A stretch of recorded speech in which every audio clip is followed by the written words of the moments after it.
रक्षाबंधन के दिन सबसे पहले राखी किसने किसको बांधी थी? तो मैं आपको सुनाता हूँ, ध्यान से सुने। रक्षाबंधन के दिन लक्ष्मी जी ने राजा बलि को राखी बांधी थी। कैसे? कि एक समय की बात है, राजा बलि ने कहा कृष्ण भगवान से कि कुछ मांगो। तो भगवान ने कहा मुझे 3 पग भूमि चाहिए। राजा बलि ने कहा ले लो। तो भगवान ने 1 पग 2 पग में पूरी पृथ्वी नाप दी। और भगवान बोले तीसरा पग कहाँ रखूं? तो राजा बलि ने कहा तीसरा पग मेरे शीश पर रखो। तो भगवान ने तीसरा पग उसके शीश पर रखा। तो भगवान ने कहा हे राजा बलि, मैं तो तुझको छलने चला था, पर तूने मुझे छल लिया।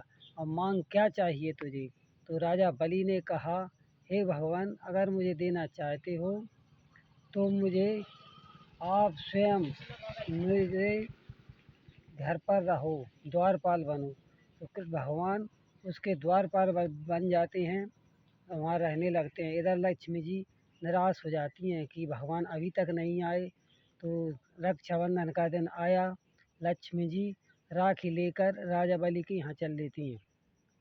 और राजा बलि से जाकर कहा लक्ष्मी जी ने कि मेरे कोई भाई नहीं है, मैं आपको राखी बांधना चाहती हूँ।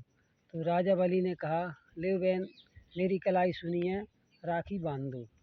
तो लक्ष्मी जी ने राजा बलि की कलाई में राखी बांधी। राजा बलि ने कहा अब बहन मांगो, जो आपकी इच्छा हो मांग लो।